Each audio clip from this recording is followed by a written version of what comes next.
Mi nuera se volteó hacia la visita y dijo riéndose: «Ella todavía cree que manda aquí. Pobrecita, ni se da cuenta de que la casa ya no es suya». Me levanté del sofá despacio y me fui a mi cuarto sin responder. La notaría llamó a la mañana siguiente. Nunca imaginé que el sonido de mi propio corazón rompiéndose pudiera ser tan silencioso. Nadie más lo escuchó. Las copas siguieron chocando. La música no paró. Y mi hijo, mi Julián, sangre de mi sangre, bajó la mirada hacia su plato de canapés como si el diseño de la servilleta fuera lo más interesante del mundo. Fue en ese preciso instante, mientras caminaba por el pasillo que yo misma decoré hace 30 años, que entendí algo brutal.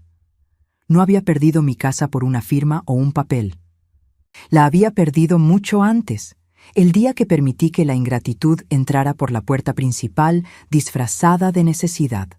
Antes de contarte cómo hice que esa risa de mi nuera se convirtiera en el silencio más helado que jamás hayas escuchado, necesito pedirte algo. Si alguna vez has sentido que diste todo por tu familia y te pagaron con desprecio, suscríbete a este canal. Aquí no nos callamos las verdades. Dale me gusta a este video si crees que el respeto a los padres es sagrado. Porque lo que voy a contarte hoy no es solo mi historia, es la revancha de todas nosotras. Esa noche celebrábamos el cumpleaños de Mónica. Celebrábamos es un decir, porque yo fui quien cocinó desde las 5 de la mañana. Preparé el mole poblano tal como le gustaba a mi hijo, hice las salsas, organicé las mesas en el jardín, pero cuando llegaron los invitados, sus amigas de la alta sociedad, o al menos eso creen ellas, Mónica me pidió, amablemente, que me sentara en la mesa del rincón. «Suegrita», me dijo con ese tono dulce que usa para dar órdenes, «mejor siéntese allá, cerca de la cocina, por si hace falta traer más hielo. Ya sabe, para que no se canse caminando tanto.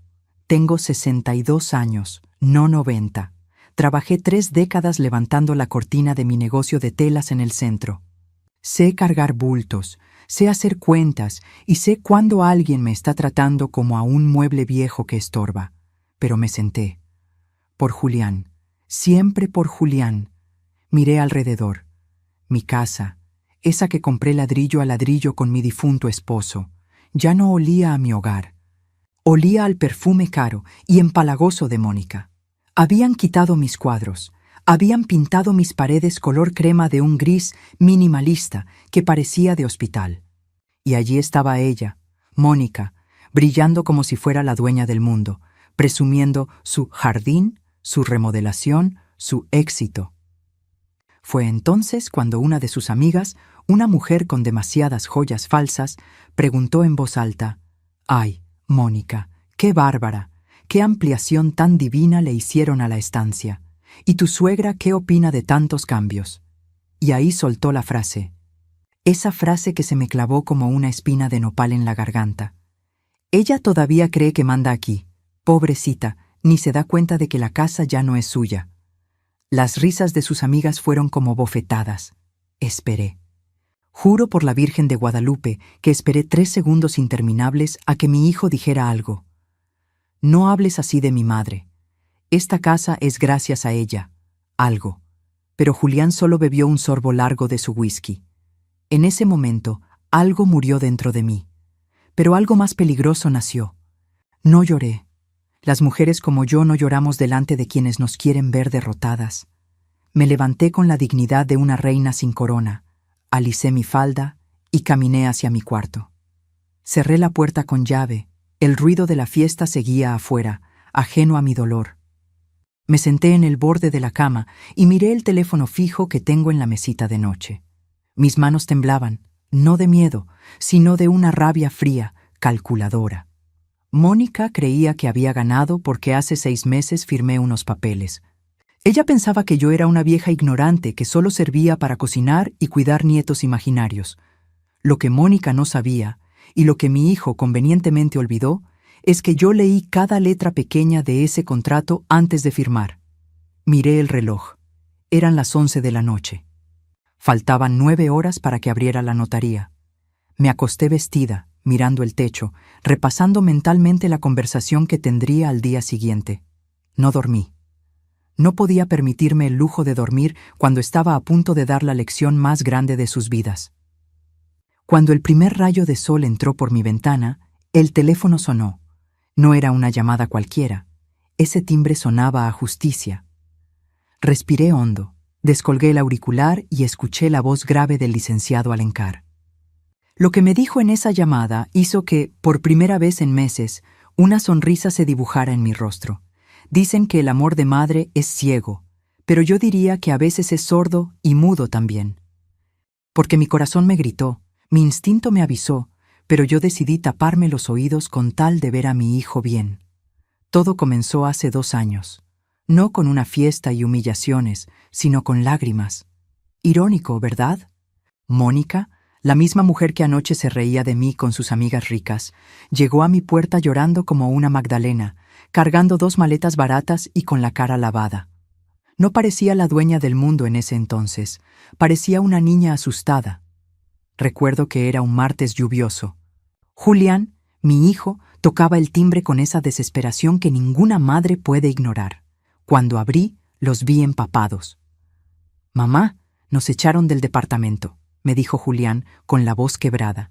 «El dueño vendió y no tenemos a dónde ir. Solo te pido unos meses, vieja, solo hasta que nos levantemos». ¿Qué hace una madre mexicana cuando su hijo le pide refugio? ¿Le cierra la puerta? No.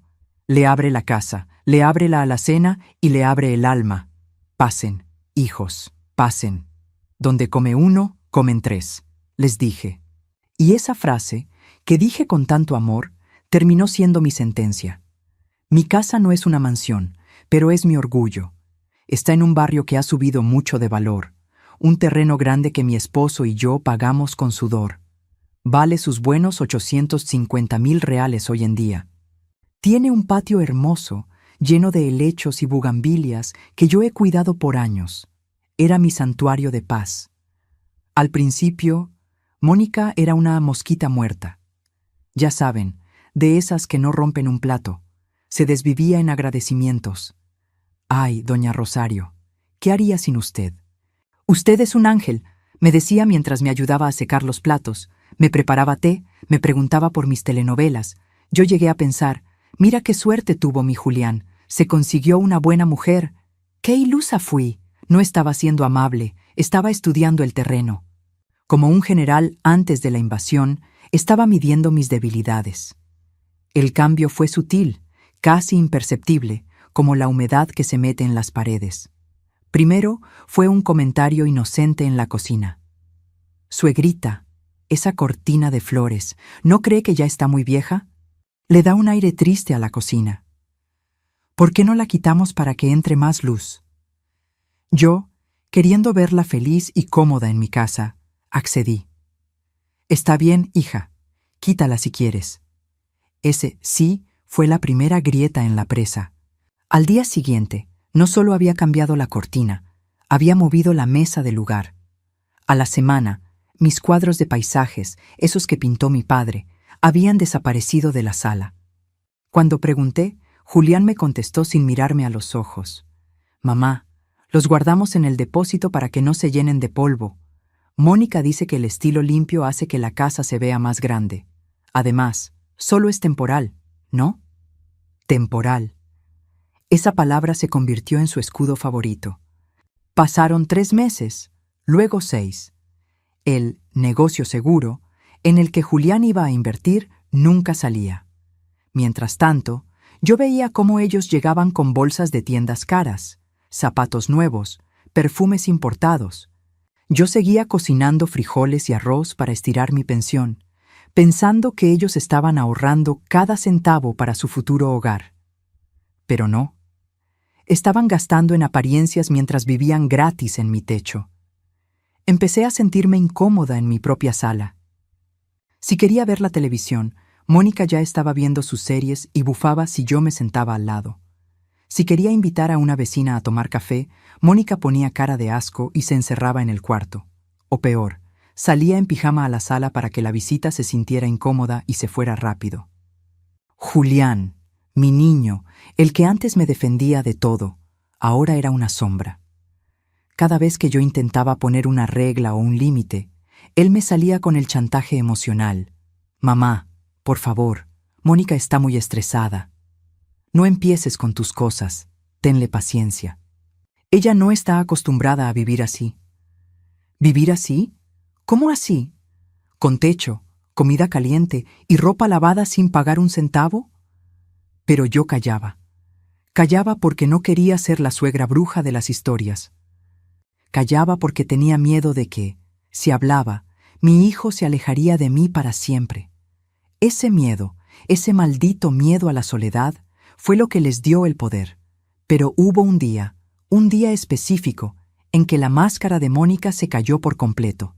No fue por dinero, ni por la comida.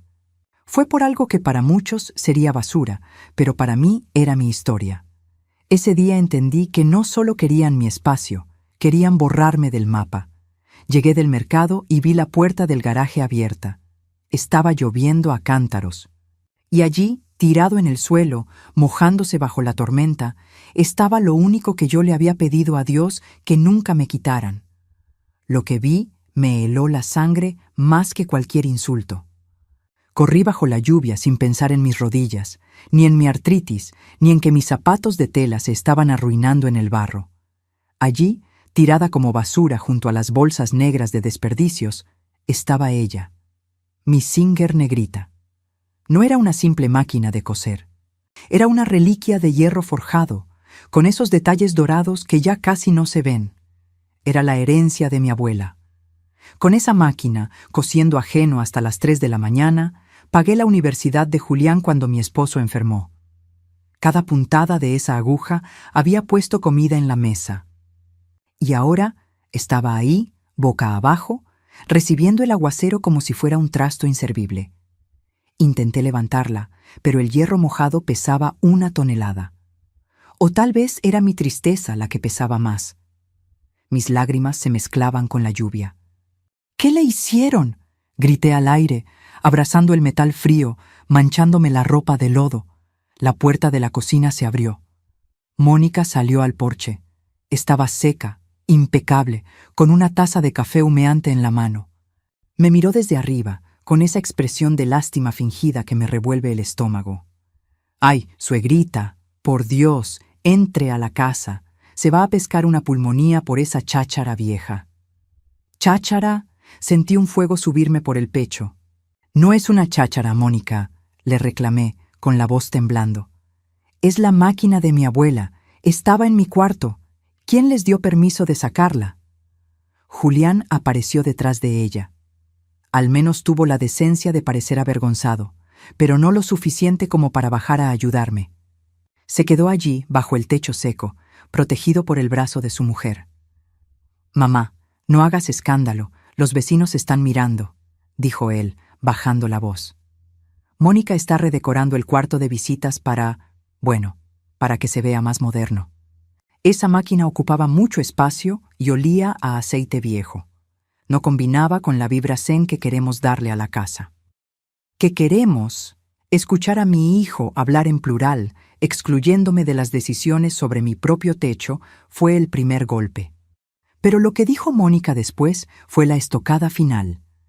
Ella tomó un sorbo de su café y dijo, con una calma escalofriante: «Además, doña Rosario, usted ya no cose, tiene la vista cansada.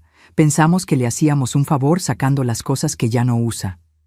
Hay que soltar el pasado para dejar entrar energía nueva. Mañana pasa el camión de la basura. Si quiere la dejamos ahí o, si tanto la quiere, métala a su cuarto. Pero por favor, límpiela bien. No quiero lodo en la alfombra nueva». Arrastré la máquina yo sola hasta mi habitación.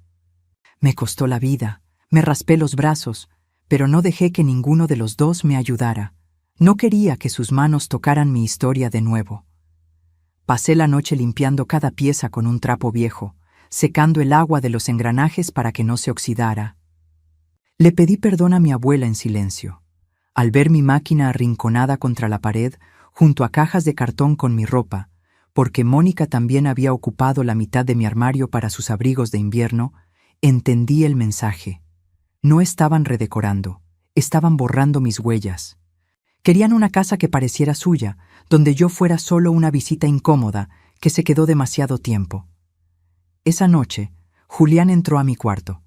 Pensé que venía a disculparse. Mi corazón de madre, tonto y esperanzado, quería creer que me diría: «Perdón, mamá, se nos pasó la mano». Pero no. Se sentó en la orilla de la cama, suspiró con ese aire de mártir que había aprendido de su esposa y dijo: «Mamá, ya que estás despierta, necesitamos hablar de algo serio. Mónica y yo tenemos una oportunidad de inversión increíble. Un negocio que ahora sí nos va a sacar de pobres, pero necesitamos liquidez rápida». Me quedé helada. Apenas hace unas horas habían tirado mi pasado a la basura, y ahora venían a pedirme que empeñara mi futuro. Lo miré a los ojos y vi a un extraño, pero lo peor no era que me pidieran dinero. Lo peor es que yo, ciega de culpa y manipulación, estaba a punto de decir que sí, porque cuando te quitan tu valor emocional, es muy fácil que te quiten también tu valor económico. Y créanme, la máquina de coser fue solo el principio. Lo que me quitaron después no se podía limpiar con un trapo. Esa noche, sentada en el borde de mi cama con Julián, cometí el error financiero más grande de mi vida. No fue invertir en la bolsa ni comprar algo innecesario. Fue confiar en la palabra de un hijo que ya había dejado de ser mío hacía mucho tiempo. «Mamá, son solo 40,000 reales», me dijo, tomándome las manos con una fuerza que parecía cariño, pero que en realidad era desesperación. «Es para traer un contenedor de mercancía importada. En 3 meses te devuelvo el doble. Te lo juro por la memoria de papá». Mencionó a su padre. Sabía exactamente qué tecla tocar. Ese dinero eran mis ahorros de toda la vida. Era el colchón para mis medicinas, para si algún día me enfermaba y necesitaba una enfermera. Me dolió el estómago solo de pensar en ver esa cuenta vacía. «Hijo, es todo lo que tengo», susurré. Julián soltó mis manos y se puso de pie, fingiendo ofensa. «¿Ves? Mónica tenía razón, no confías en mí. Prefieres tener el dinero guardado bajo el colchón que ver a tu hijo triunfar». «Está bien, mamá, déjalo así, seguiremos viviendo de arrimados. La culpa, esa maldita culpa que nos inyectan a las madres». Fui al banco al día siguiente. Mis manos temblaban cuando firmé la transferencia. El gerente, don Roberto, que me conoce de años, me miró por encima de sus gafas. «Doña Rosario, ¿está segura? Es una suma fuerte». «Sí, Roberto, es para un negocio familiar», mentí, sintiendo un nudo en la garganta. Los primeros 2 meses, todo fue promesas. Ya viene la mercancía. El negocio va viento en popa. Pero el dinero nunca regresó. Lo que sí llegó fue el descaro. Mientras yo contaba las monedas para comprar mis pastillas para la presión o remendaba mis zapatos viejos para no gastar, ellos vivían como reyes en mi propia casa. Todos los días llegaban motos de delivery, pizza, sushi, hamburguesas gourmet. El olor a comida rápida inundaba la casa, pero nunca, ni una sola vez, me preguntaron: «Suegrita, ¿quiere un taco?». Yo comía arroz con huevo en la cocina, escuchando sus risas en la sala. Un martes, no aguanté más. Vi a Mónica entrar con bolsas de una tienda de marca exclusiva. Zapatos nuevos, otra vez. Me paré en el pasillo, bloqueándole el paso. «Mónica», dije, tratando de sonar calmada, «Julián me dijo que el negocio estaba difícil, que por eso no me han pagado la primera cuota. Pero veo que para zapatos sí hay liquidez». Ella me miró de arriba a abajo, con esa sonrisa cínica que ensayaba frente al espejo. «Ay, doña Rosario, no sea dramática. Estos zapatos son una inversión. Tengo que vestirme bien para las reuniones con los clientes. ¿O quiere que vaya en harapos? La imagen vende. Usted no entiende de negocios modernos. Entiendo de deudas, Mónica, y ese dinero era mi seguridad». Julián salió del cuarto, atraído por las voces. «Mamá, por favor», gritó, poniéndose del lado de ella como siempre. «Deja de presionarnos. Estás estresando a Mónica y eso afecta su creatividad. El dinero está invertido. Ya va a salir. ¿No puedes esperar un poco más? Eres mi madre. Se supone que debes apoyarnos, no cobrarnos como si fueras un banco. Me dejaron hablando sola. Esa noche cenaron langosta que pidieron de un restaurante de lujo. Yo cené té con galletas porque se me había acabado el gas y no tenía los 100 reales para pedir el cilindro nuevo. Y me daba vergüenza pedirles dinero a ellos, mi propio dinero. Me sentí pequeña, me sentí estúpida. Pero sobre todo, me sentí sola. Sin embargo, yo seguía pensando que eso era lo peor.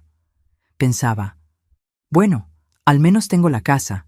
Si todo falla, vendo la casa y me voy a un lugar pequeño. Ah, qué ingenua.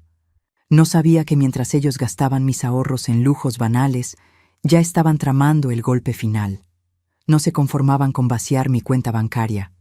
Querían asegurarse de que, cuando yo muriera, o mejor aún, antes de que muriera, no quedara nada a mi nombre. Fue una tarde de domingo, con la excusa de un café en familia, cuando sacaron la carpeta azul. «Mamá», dijo Julián, sirviéndome una taza de café con una amabilidad sospechosa. «Estuvimos hablando con un abogado amigo de Mónica, y estamos muy preocupados por ti. Si te pasa algo, el gobierno se queda con todo por los impuestos. Tenemos que protegerte». La palabra «protegerte» en boca de mi hijo sonó dulce, pero era el veneno más letal que me habían servido hasta ahora. Lo que había dentro de esa carpeta azul no era protección. Era una sentencia de muerte en vida.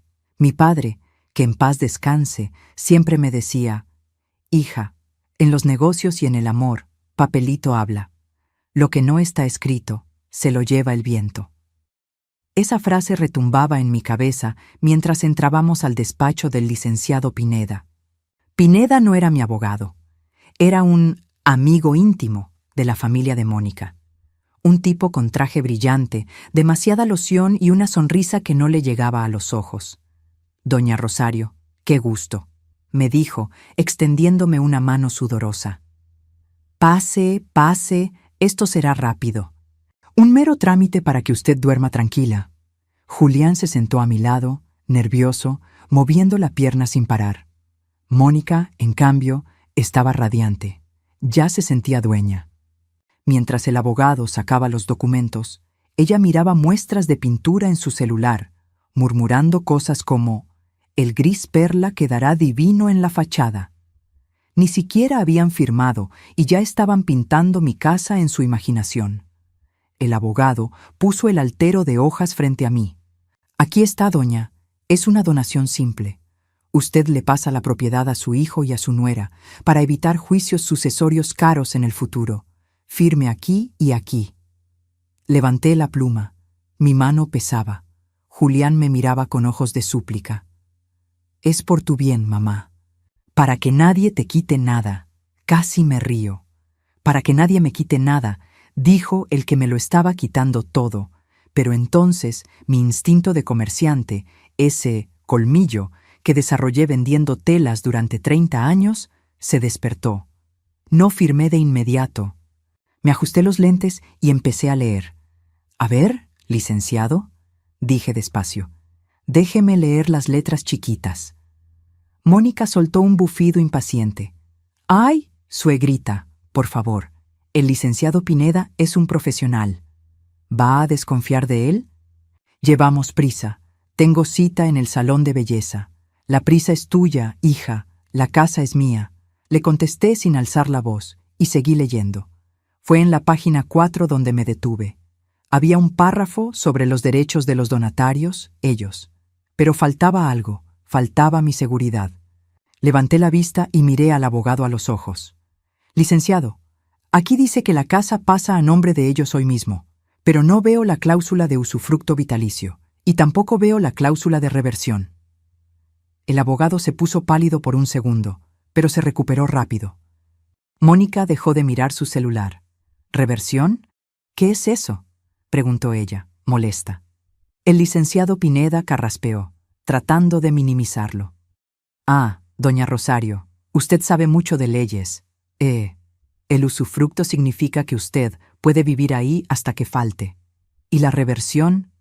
Bueno, Es una formalidad rara que dice que si los donatarios cometen actos de ingratitud o insolvencia, la donación se cancela. Pero eso no hace falta ponerlo explícitamente. Somos familia, ¿no? Poner eso se vería feo, como si desconfiara. Miré a Julián. «Hijo, ¿tú me echarías a la calle?» «Nunca, mamá», exclamó él, ofendido. «Entonces no les importará que lo pongamos por escrito, ¿verdad?», dije con firmeza. «Si somos familia y hay amor, el papel no estorba». Mónica rodó los ojos, harta del drama. «Ay, póngale lo que quiera. Póngale que si no le damos un beso de buenas noches, nos quita la casa. Lo que sea, pero firmemos ya. Es un trámite. Ella solo quiere llamar la atención. Pobre Mónica. Su soberbia la cegó. Ella pensó que esas palabras, usufructo y reversión por ingratitud, eran solo caprichos de una vieja necia para sentirse importante. No entendió que eran candados legales. No entendió que yo estaba blindando mi vida. El abogado, presionado por Mónica para terminar rápido, tecleó las cláusulas a regañadientes. «Listo. Aquí está. Con usufructo y reversión. ¿Contenta?». Firmé. En el momento en que la tinta tocó el papel, sentí un frío en el estómago. Legalmente, la casa ya no era solo mía. Pero esa cláusula, esa pequeña cláusula 4B, era mi seguro de vida. Julián y Mónica salieron celebrando, hablando de ir a cenar champaña, con mi dinero, seguramente. Yo me quedé atrás, guardando mi copia del contrato en mi bolsa, doblándola con mucho cuidado. «Felicidades, nuevos dueños», susurré para mí misma mientras los veía subir al auto sin esperarme. «Disfruten mientras puedan». Regresamos al presente, a la fiesta de cumpleaños, a ese momento donde Mónica gritó a los 4 vientos que la casa ya no era mía. Ella creía que ese papel que firmé hace 6 meses era su corona, pero se le olvidó un detalle. Se le olvidó la cláusula de la ingratitud. Y lo que ella hizo anoche frente a todos sus invitados, eso no fue solo una grosería. Legalmente, fue su sentencia. La mañana siguiente, cuando el licenciado Alencar, mi abogado, el de verdad, me llamó, me confirmó lo que yo sospechaba. Mónica había cometido un error fatal. No solo me había humillado, había intentado hacer algo con la casa a mis espaldas que activaba la trampa que yo misma había puesto. «Doña Rosario», me dijo Alencar por el teléfono, «¿está sentada? Porque lo que descubrí en el registro público esta mañana, esto cambia todo el juego. Volvamos a esa noche, a la fiesta. Porque ahora que saben lo que firmé y lo que sufrí, entenderán por qué mis manos no temblaban de miedo, sino de una furia helada. La casa estaba llena de extraños, amigos de Mónica, gente bien, con sus camisas de marca y sus risas huecas. Nadie me saludó. Para ellos, yo era parte del decorado, o peor, la señora del servicio. De hecho, uno de los invitados, un tipo joven con un reloj enorme, me extendió su copa vacía cuando pasé cerca. «Señora, ¿me rellena esto con hielo?», me dijo, sin siquiera mirarme a la cara. Lo miré. Quise decirle, «Esta es mi casa, joven, y ese hielo lo pagué yo». Pero mi hijo estaba cerca. Julián me vio. Vi en sus ojos ese destello de vergüenza. ¿Vergüenza de qué? ¿De que su madre fuera confundida con la empleada? ¿O vergüenza de no tener el valor de decir, «Es mi madre, ten respeto»? Julián simplemente se dio la vuelta y se puso a reír de un chiste que no escuché. Ese silencio de mi hijo fue el sonido más fuerte de la noche. Me retiré a la cocina, mi único refugio. Pero incluso allí, Mónica entró como un torbellino, retocándose el labial en el reflejo del microondas. «Suegrita, apúrese con los bocadillos. La gente tiene hambre y usted está aquí pasmada. Ah, y por favor, no salga con ese delantal viejo a la sala. Se ve horrible. Quíteselo antes de servir». Me quité el delantal, lo doblé despacio sobre la mesa. Sentí una calma extraña. No esa calma de paz, sino la calma que precede a un terremoto. Salí a la sala. Me quedé cerca del sofá, ese sofá donde arrullé a Julián cuando tenía fiebre. ese sofá donde lloré la muerte de mi esposo. Y entonces ocurrió, el momento exacto. La amiga de Mónica preguntó por la casa. Mónica, con una copa de champaña en la mano, ebria de poder, soltó la frase: «Ella todavía cree que manda aquí. Pobrecita, ni se da cuenta de que la casa ya no es suya. Es cuestión de tiempo para que la mandemos a un lugar más adecuado para su edad». Risas, carcajadas. En ese instante, algo se rompió dentro de mí. Pero no fue mi corazón, fue mi paciencia, fue mi papel de víctima. Miré a Mónica, miré sus zapatos caros comprados con mis ahorros, miré a Julián, cobarde y silencioso, y entendí que ya no tenía familia. Tenía enemigos durmiendo bajo mi techo. Me di la vuelta, no grité, no hice un escándalo. Caminé hacia mi cuarto con la cabeza en alto, sintiendo las miradas en mi espalda. Ay, ya se ofendió. Escuché decir a Mónica a lo lejos: «Mejor, así no estorba». Cerré la puerta de mi habitación. El ruido de la música se amortiguó, pero la humillación seguía vibrando en las paredes. Me senté en la cama, no encendí la luz.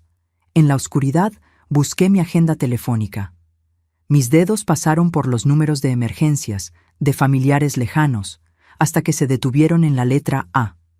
Alencar, abogado, no el amigo de Mónica, el mío, el que ha llevado los asuntos de mi familia desde hace 20 años, el que me advirtió que no firmara, pero que, cuando vio que yo estaba decidida, me ayudó a redactar la cláusula secreta con un guiño de complicidad.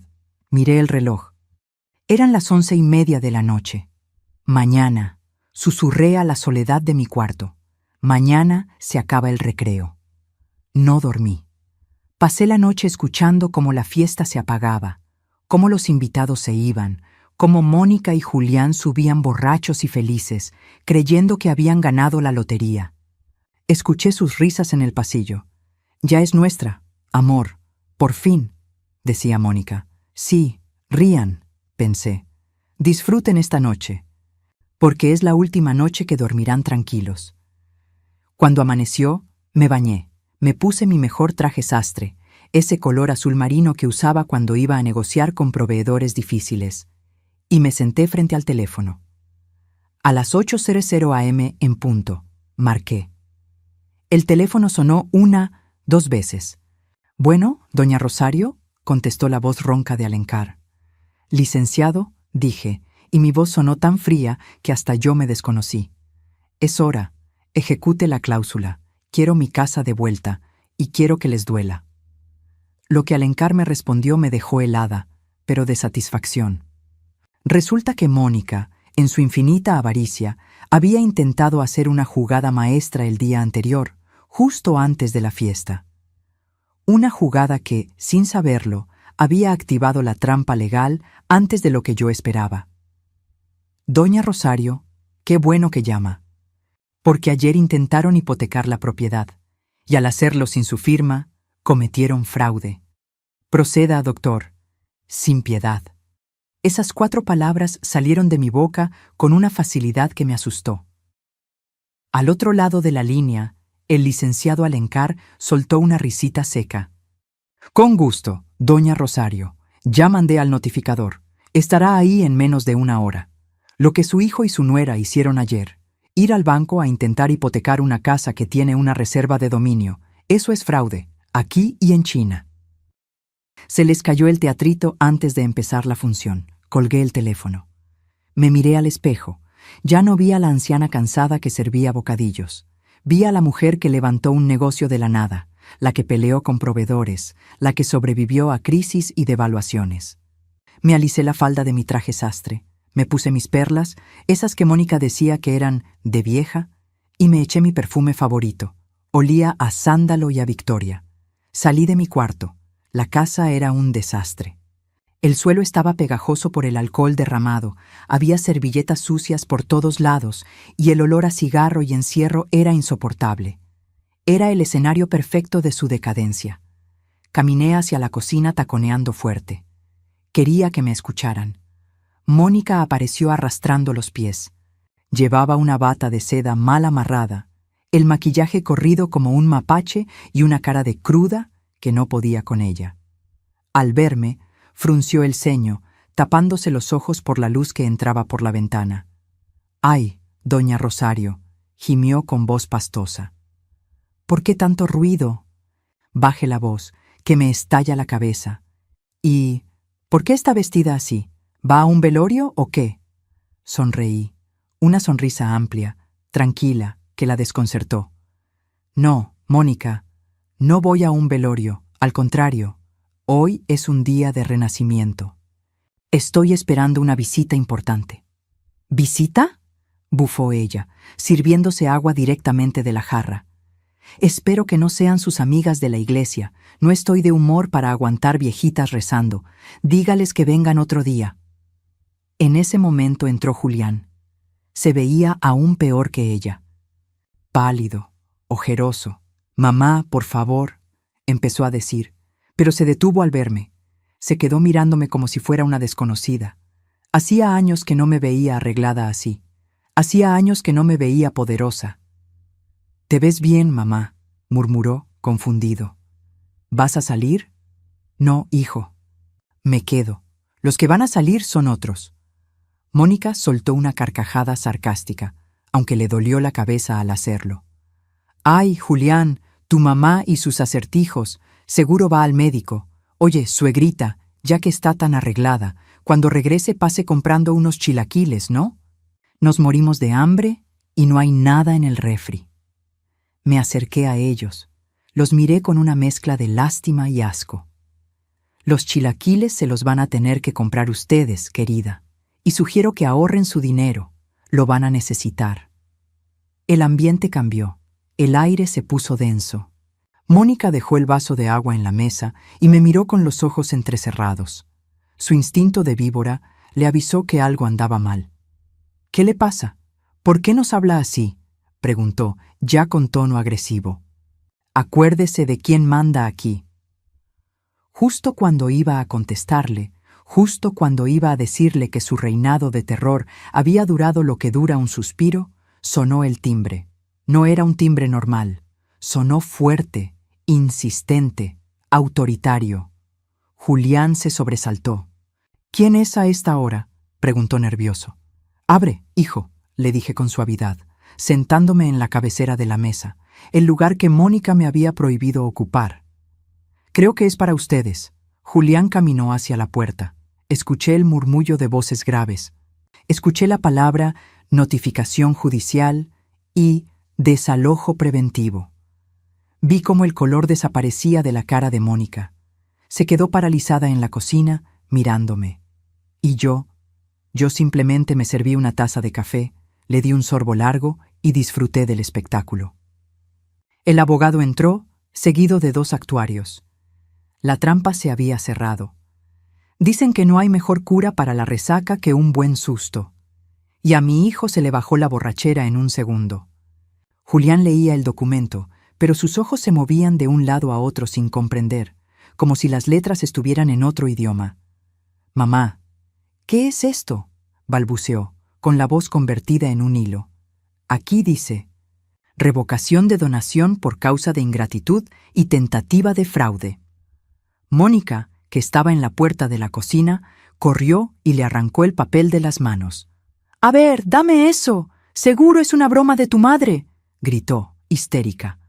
Sus ojos recorrieron las líneas y su cara pasó del rojo furia al blanco papel. «Esto es ilegal», chilló, volteándose hacia el licenciado Alencar. «Nosotros somos los dueños, tenemos las escrituras. Mi abogado dijo que la casa ya estaba a nuestro nombre». El licenciado Alencar, un hombre alto, canoso y con una paciencia infinita, se ajustó la corbata y dio un paso adelante. «Señora, su abogado cometió el error de principiante de no explicarles la diferencia entre nuda propiedad y propiedad plena». Sacó otra carpeta de su maletín y la puso sobre la mesa, justo encima de las manchas de vino de la noche anterior. «Ustedes tenían la nuda propiedad», explicó Alencar con voz calmada, pedagógica, casi disfrutando el momento. «Pero doña Rosario conservó el usufructo vitalicio. Eso significa que ella tiene el uso y disfrute total de la vivienda mientras viva. Ustedes no pueden vivir aquí sin su permiso». Y intentar hipotecarla. Julián tragó saliva. Se acordó. Fuimos al banco ayer, susurró mi hijo, mirando al suelo. Queríamos pedir un préstamo sobre la casa para pagar unas deudas de juego de Mónica. Ahí estaba. La verdad siempre sale a la luz. No era una inversión. Eran deudas de juego y tarjetas de crédito reventadas. Mónica había estado gastando dinero que no tenía, apostando a un estilo de vida que no podía pagar, y pensó que mi casa sería su cajero automático. Exacto, continuó el abogado. Y al intentar gravar la propiedad a espaldas de la usufructuaria, activaron la cláusula de reversión automática. Básicamente, firmaron su propia renuncia. La donación ha sido cancelada. La casa vuelve a ser 100% de doña Rosario. ¿Y ustedes? Bueno, ustedes están allanando morada. Mónica soltó una risa nerviosa, de esas que preceden a un ataque de locura. No, no puede ser. Yo remodelé esta sala. Yo cambié el piso. Gasté dinero en esta posilga. Gastó dinero en una propiedad ajena sin autorización. Le corregí yo, hablando por primera vez desde mi silla. Y hablando de dinero, Mónica. Me levanté. Caminé despacio hasta quedar frente a ella. Ya no me veía pequeña. Me sentía gigante. Ustedes vivieron aquí 2 años gratis. Comieron de mi mesa. Gastaron mi luz, mi agua, mi gas. Y encima me pidieron 40,000 reales prestados que se fueron en zapatos y apuestas. Mónica retrocedió un paso, chocando con la pared. ¿Y qué? ¿Nos vas a cobrar la renta, vieja tacaña? Escupió con veneno, aunque le temblaba la barbilla. No, la renta no, dije suavemente. Les voy a cobrar todo. El abogado sacó un tercer documento. Tenemos aquí un reconocimiento de deuda firmado por su esposo, sumado a los daños y perjuicios a la propiedad. Legalmente, ustedes no son dueños, son inquilinos morosos, y tienen 24 horas para desalojar, o la fuerza pública los sacará. Ah, y sobre la deuda. Si no pagan los 65,000 reales que deben antes del viernes, procederemos al embargo de sus bienes, incluyendo ese coche nuevo que está estacionado afuera y que, según mis registros, todavía está a nombre de Julián. El silencio que siguió fue absoluto. Se podía escuchar el zumbido de una mosca. Mónica miró a Julián, esperando que él hiciera algo, que gritara, que me golpeara, algo. Pero Julián estaba derrotado. Se dejó caer en el sofá, con la cabeza entre las manos, llorando. No lloraba por mí. Lloraba porque sabía que el coche era lo único que le quedaba para aparentar ser alguien. Mónica, al ver que su barco se hundía, intentó la última carta. La carta de la manipulación emocional. Se tiró al suelo, se agarró de mis piernas y empezó a sollozar falsamente. ¡Suegrita! Por favor, no nos haga esto. Creo que estoy embarazada. No puede echar a su nieto a la calle. Miré hacia abajo. Miré a la mujer que ayer se reía de mí con sus amigas. Y por un segundo, dudé. ¿Y si era verdad? ¿Y si había un bebé? Pero entonces recordé las cajas de vino. Recordé el cigarro en su mano anoche. Una embarazada no fuma ni bebe como cosaca.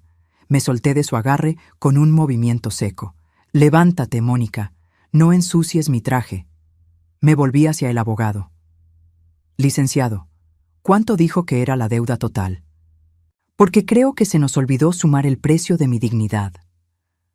Cuando Mónica vio que sus lágrimas de cocodrilo no funcionaban, se transformó.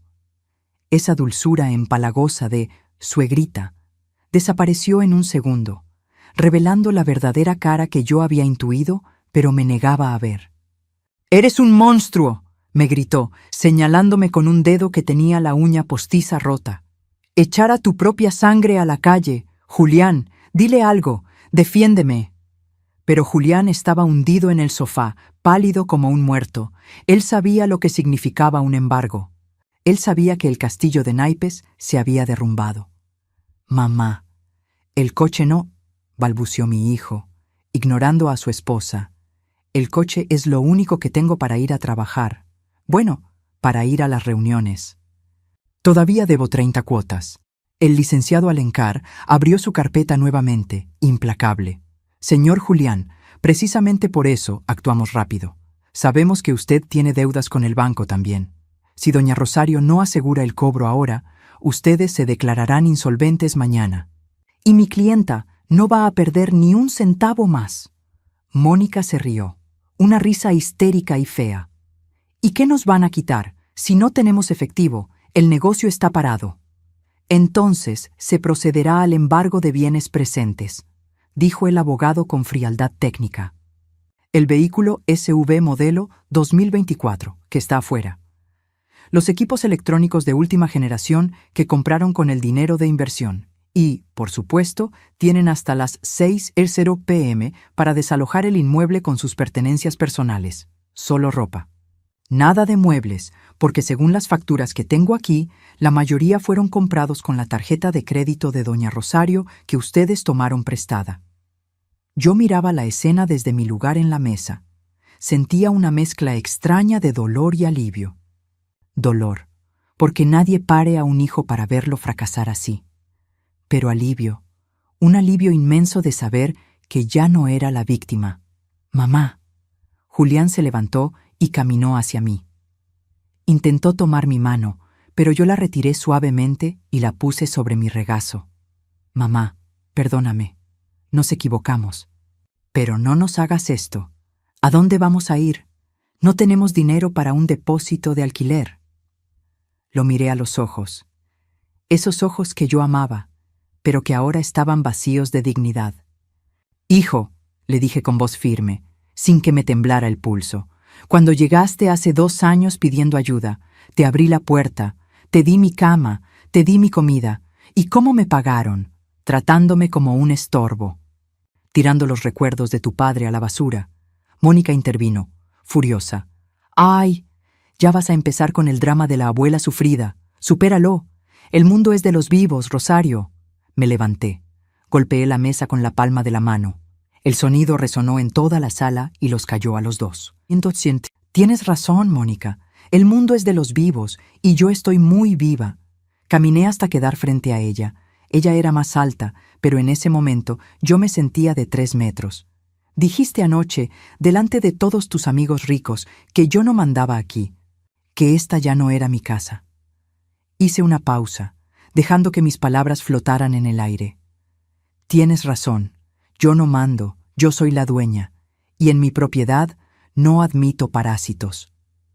Mónica abrió la boca para insultarme, pero en ese momento se escuchó el ruido de un motor pesado afuera.